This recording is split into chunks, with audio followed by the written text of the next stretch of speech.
بسم اللہ الرحمن الرحیم۔ ایک عورت اپنے شوہر کے تنگ حالات کی بنا پر ایک خوشحال آدمی کے گھر گئی اور دروازہ کھٹکھٹایا۔ ایک خادم باہر آیا اور اس سے پوچھا، تم کیا چاہتی ہو؟ عورت نے کہا، میں تمہارے مالک سے ملنا چاہتی ہوں۔ خادم نے پوچھا، تم کون ہو؟ عورت نے کہا، اسے بتاؤ، میں اس کی بہن ہوں۔ خادم جانتا تھا کہ اس کے مالک کی کوئی بہن نہیں ہے، تو وہ اندر گیا اور اپنے مالک سے کہا، دروازے پر ایک عورت ہے جو دعویٰ کرتی ہے کہ وہ آپ کی بہن ہے۔ مالک نے کہا، اسے اندر لے آؤ۔ عورت اندر آئی۔ مالک نے اس کا خوش دلی سے استقبال کیا اور پوچھا، تم میرے کس بھائی کی بہن ہو؟ اللہ تم پر رحم کرے۔ عورت نے کہا، میں آدم کی بیٹی ہوں۔ خوشحال آدمی نے اپنے دل میں سوچا، یہ عورت واقعی بھی یار و مددگار، میں پہلا شخص ہوں گا جو اس کی مدد کرے گا۔ عورت نے کہا، اے میرے بھائی، شاید آپ جیسے لوگوں کو معلوم نہ ہو کہ غربت کا ذائقہ کتنا کڑوا ہوتا ہے۔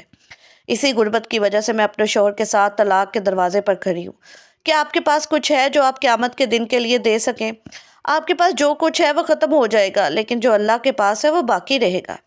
خوشحال آدمی نے کہا، دوبارہ کہو۔ عورت نے کہا، اے میرے بھائی، شاید آپ جیسے لوگوں کو معلوم نہ ہو کہ غربت کا ذائقہ کتنا کڑوا ہوتا ہے۔ اسی غربت کی وجہ سے میں اپنے شوہر کے ساتھ طلاق کے دروازے پر کھڑی ہوں۔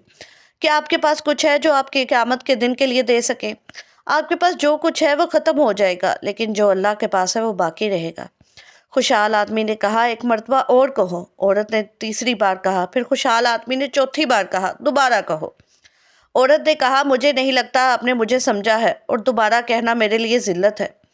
میں نے کبھی اپنے آپ کو اللہ کے سوا کسی اور کے سامنے ذلیل نہیں کیا۔ خوشحال آدمی نے کہا، اللہ کی قسم، مجھے تمہاری بات کی خوبصورتی پسند آئی۔ اگر تم 1000 بار بھی دہراتی تو میں ہر بار کے بدلے تمہیں 1000 درہم دیتا۔ پھر اس نے اپنے خادموں سے کہا، اسے 10 اونٹ 10 اونٹنیاں، جتنی چاہے بھیڑیں اور جتنی چاہے مال و دولت دے دو، تاکہ ہم قیامت کے دن کے لیے کچھ کام کریں۔ ہمارے پاس جو کچھ ہے وہ ختم ہو جائے گا، لیکن جو اللہ کے پاس ہے وہ باقی رہے گا۔ غریبوں کو مت بھولو، کیونکہ اللہ غنی ہے اور ہم فقیر ہیں۔ اس پوسٹ میں ہر مالدار کے لیے سبق ہے۔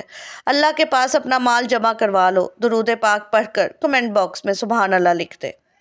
اللہم صلی علی آل محمد وعلی آل محمد کما صلیت علی ابراہیم وعلی آل ابراہیم انک حمید مجید۔ اللہم بارک علی محمد وعلی آل محمد کما بارکت علی ابراہیم وعلی آل ابراہیم انک حمید مجید۔ پوسٹ اچھی لگے تو شیئر ضرور کیا کریں، کیونکہ حدیث پاک میں آتا ہے کہ اچھی بات دوسروں تک پہنچانا بھی صدقہ جاریہ ہے۔ جزاک اللہ۔